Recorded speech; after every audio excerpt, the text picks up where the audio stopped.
tangan saya. Tangan saya ni katalah tak ada luka. Saya ambil limau nipis, saya perah. Keluar air limau nipis, jatuh ke tangan saya ni. Pedih tak? Tak pedih. Sebab tangan saya dalam keadaan sihat. Satu ketika yang lain, katalah tangan saya ni luka, calar, luka, pedih. Kemudian saya ambil limau, saya perah. Waktu tu sakit atau tidak sakit? Sakit. Pertama tadi tak sakit. Kita perah yang kedua, sakit. Okey, saya nak tanya. Yang menyebabkan sakit air limau ke luka di tangan? Luka, betul tak? Ya. Begitu juga hati. Yang dikatakan hati yang sihat, hati yang tidak calar tadi. Hati yang dapat makanannya kalau dia lapar, hati yang dapat penawarnya bila sakit. Perah air limau. Air limau tu ujian hidup. Orang kata, orang nista, dikecewakan, ya, tidak disayangi, tidak dihargai, perpisahan dan sebagainya, tak ada apa-apa. Tetapi sekiranya hati kita lapar, hati kita sakit, dia macam luka yang tercalar, datang sikit aja perpisahan, dah sakit.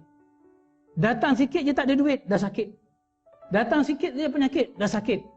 Sebab itu yang menyebabkan hati tidak tenang bukan soal ujian hidup, tetapi keadaan hati itu sendiri.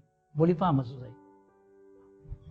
Jadi sebab itu yang kita nak tekankan, what happened in you is more important than what happened to you. Boleh faham Apa yang berlaku dalam hati kita sebenarnya lebih penting daripada apa yang berlaku di luar diri kita. Luar diri kita ni kita tak dapat kawal. Kita tak dapat kawal. Kalau Stephen Covey dalam Seven Habits dia kata ini apa? Center of influence di dalam. Center of concern. Apa yang berlaku di luar. Traffic jam. Hari-hari kita lalui traffic jam. Ada orang yang tenang lalui traffic jam. Dia buka ceramah, dia buat ini, dia tukar, betul? Ada orang yang menyumpah-nyumpah sepanjang traffic jam. Di luar pun jam, dalam pun jam. Sebab apa? Bukan soal apa yang berlaku, tetapi bagaimana hati kita menghadapinya. Boleh faham maksudnya? Kita tak boleh kontrol yang kita tak boleh kawal, tetapi yang kita boleh kontrol hati kita. Dengan syarat hati kita dapat makanannya, hati kita dapat ubatnya kalau dia sakit. Ini penting. Ini penting soal hati. Ini penting untuk kita kebahagiaan kita. Contoh, sebab kita tengok ya. Subhanallah, hati boleh lapar, hati sakit. Apa dia makanan dia? Tok Imam tadi, Alhamdulillah, Tuan Haji Mawardi dah jawab. Ar-Ra'd 2 ayat 28. Ini jawapan Allah bagi. Ketika manusia terkapa-kapa dan teraba-raba cari, apa sebenarnya yang terjadi pada diri aku? Kenapa orang ni, ujian banyak ni dia boleh tenang. Para sahabat, mereka miskin. Para sahabat, ada di kalangan suami mereka yang mati syahid. Tapi sahabiah tenang. Sahabat, ada yang dilandakan penyakit. Ada seorang sahabat bagi tahu Rasulullah, ya Rasulullah, aku demam. Rasulullah kata, kamu nak demam ke? Kamu nak baik di dunia ke nak baik akhirat? Dia kata, saya nak baik di akhirat. Ya? Kalau gitu, demam ni sentiasa. Rasulullah, bagi saya demam tak apa. Asalkan dengan demam saya boleh ingat Allah. Itu saja. Kita susah. Betul? Ya? Kenapa? Ujian yang sama. Kadang-kadang lebih berat. Tetapi orang ni mampu menanggung. Ujian yang lebih kecil, orang ni tak mampu menanggung. Betul? Ketika umat di Syria berlaku sekarang, dalam kesejukan betul. Mereka tak makan dan sebagainya. Susah tak? Susah. Saya nak cerita, ada kawan baik saya datang. Ya? Ya? Dah lama tak jumpa. Ni Ustaz Zakaria ni memang sahabat baik saya lah. Ya? Ada seorang sahabat lain, dia datang satu hari. Kata ada masalah besar. Dia kata apa dia masalah? Saya pun ingat masalah apalah. Macam inilah masalah saya ni. Saya dah suami isteri, dah lama dah kami kahwin. Cuma masalahnya ialah kalau saya pilih restoran lain nak makan, dia mesti pilih restoran yang lain. Bagi dia besar sangat tu. Ya? Makan di mana tu? Kadang-kadang orang boleh hadapi makan kedak hari ni. Tahu? Makan kedak. Kalau orang Palestin, orang Syria, hidup kedak.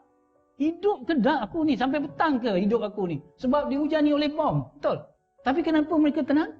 Yang ni pasal restoran. Kenapa? Tanyakan pada hati kita. Ini soal hati. Ya?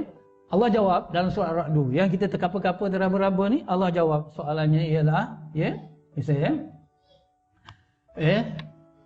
A'udzubillahi minasyaitonir rajim. Allazina amanu wa tatma'innul qulubuhum bi zikrillah, ala bi zikrillah tatma'innul qulub.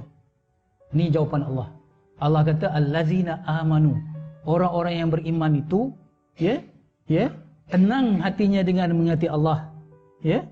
Ala, kata Allah, bagi tahu, ketahuilah. Orang yang cari-cari tadi dengan faktor saintifiknya cari, dalam kajian-kajian psikologi cari apa itu lah. Allah kata ketahuilah manusia dengan mengingati Allah, hati kamu akan jadi tenang.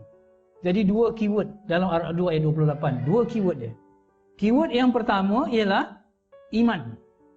Wahai orang yang beriman, ketahuilah dengan mengingati Allah akan tenang. Yang kedua, zikrullah. Iman, zikrullah. Barulah kita tahu bahawa iman itu adalah makanan bagi hati, zikrullah itu adalah penawar kalau hati itu sakit. Boleh faham maksud saya? Iman dulu. Sebab itu ada orang kata, menegaskan, bukan orang kata ya, ulama-ulama menegaskan, hanya orang beriman saja, apabila dia ingat Allah, dia tenang. Tapi kalau orang tu tak kuat iman tauhidnya kepada Allah, walaupun dia berzikir, tetapi dia tidak akan tenang. Boleh faham maksud saya? Contoh, saya buat contoh. Ya, untuk kaum ibu, cerita, saya pendekkan dari cerita. Siti Fatimah binti Rasulullah, anak Rasulullah, pergi mengadu kepada Rasulullah tentang susahnya mengurus, payahnya mengurus rumah tangga. Sebab miskin. Betul. Dipendekkan cerita, Rasulullah tidak memberi pembantu rumah. Tak bagi hamba saja. Sebaliknya Rasulullah bagi zikir Siti Fatimah. Subhanallah 33 kali. Alhamdulillah 33 kali, Allahu Akbar 34 kali. Betul, zikir Siti Fatimah. Esoknya Siti Fatimah datang, tak perlu lagi ke pembantu rumah, hati dah kuat. Baik, kita sekarang ni kalau ada masalah, suami kita letih lah. Sebab subhanallah, alhamdulillah, Allahu Akbar. Kenapa?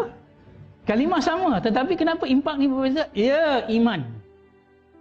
Orang yang beriman saja betul-betul kuat pergantungannya Allah, betul-betul yakin pada hari akhirat. Dunia ini hanya tempat sementara, akhirat tu.